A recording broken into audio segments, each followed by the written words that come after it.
In 1942, 80 years ago, I took $114.75, every penny I'd saved, and I bought 3 shares of City Service Preferred. And City Service was a pretty well-known name now and then. In fact, in 1920, City Service, I think, was the 4th largest company in the United States in terms of number of shareholders. It was a big company. And so it had a preferred stock that was selling at 38 that had started skipping the dividends during the Depression. So it accumulated dividends on it, $60 or $70. And of course, it was par value of $100 too, and it was selling at 38. And at breakfast one morning, I follow those stocks every day, but then I made my plunge, and I had roughly this amount of money, so I bought 3. I've been reading about it and following it, the whole market. I really had read every book in the Omaha Public Library that was on the stock market. By 11? By 11, I'll guarantee you.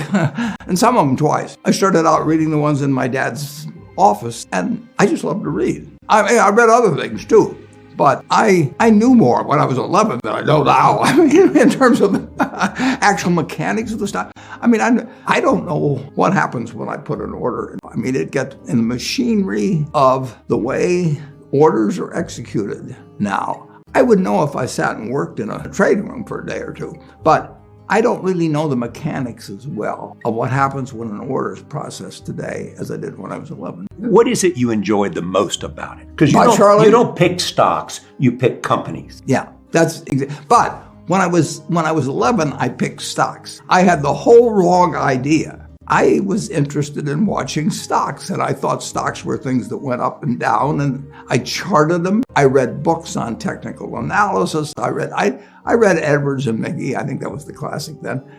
Hundreds and hundreds of pages. And I read that whole thing over and over again. I read Garfield, Drew, I read everything. And I thought the first 8 years, I thought the important thing was to predict what a stock would do and predict the stock market. And then I read Ben Graham, when I was 19 or 20. And I realized that I was doing it exactly the wrong way.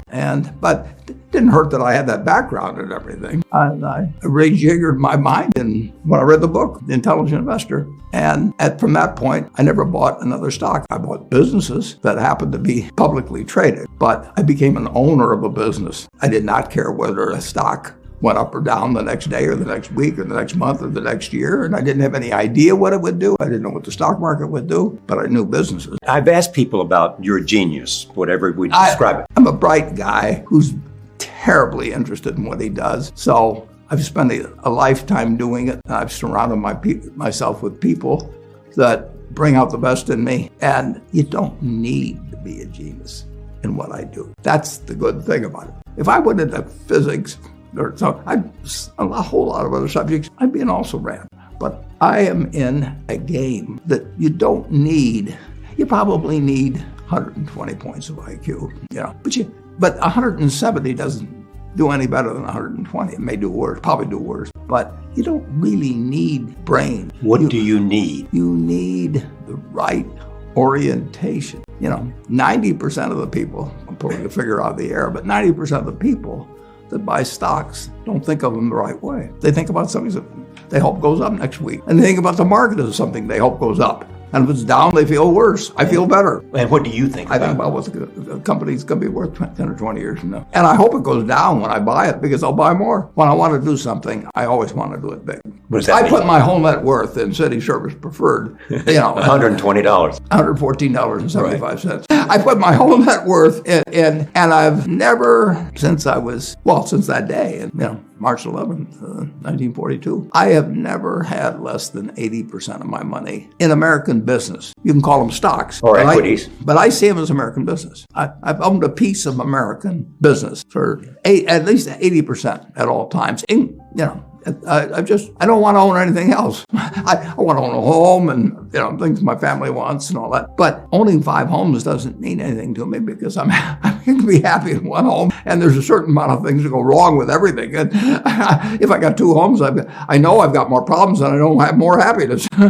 What brings you the happiness? I would have to honestly say that what makes me happiest is what I'm doing. I enjoy 2 things about it. One, I know I'll win over time. That doesn't mean I'll beat everybody else or anything like that. But I'm in a game that's very, very, very easy if you have the right lessons in your mind about what you're buying. I'm not buying stocks. This is an overwhelmingly American business. And I'm happy when that's when that's what I'm doing. I'm happy when stocks are going down. I'm happier when stocks are going down because I can buy more of them with the same amount of money. I'd be happy if I was a farmer. I'd want farmland to go down so I could buy more acreage, if I was, it just makes sense. And I'll tell you the second thing I really like. I like being trusted by people. And, I would rather do what I do with partners than do it sitting in a room myself, even though I might make more money that way. You like the idea that people are trusting you with their savings. Yeah. They just say, look, I've saved money. I don't know what to do with it. And I trust you. And they give it to me. And they don't, most of them give it to me. I mean, certainly in the original days, but even now to an unusual degree, give it to me with the idea that it's for the lifetime. And then most of them, they've done this a long time ago, most of them give it away when they get through. They never quit saving. And of course, I'm sort of their savings machine. They save it and then give it to you. Yeah, and then they say, keep it, and just keep building it. And they don't do it with the idea they're going to retire when they're 65 and then build great castles or anything like that. They just basically, a few do. A few spend some money later on. But overwhelmingly, if they've been saving when they were 25 and saved a little money, gave it to me, they're still saving. There were 11 doctors that we met at a Hilltop House. There was one friend of mine named Bill Angle, and he was trying to get these other doctors to join with me. So, I don't know when it was, 1958 or 9. He invited 12 doctors to this dinner, Hilltop House, and he had me come. And he basically said, this is my friend Warren, and if you got any brains, you'll give him some money. And so we spent the evening, and these guys were all probably in their low 30s. And 11 of the 12 put in $10,000 each. The 12th said to Bill, he said, well, what happens if we lose our money? And my friend Bill, never forget it, he said, well, dummy. He says, we'll form another partnership. That was the guy that didn't invest. He got reminded of this by the other 11 for the rest of his life.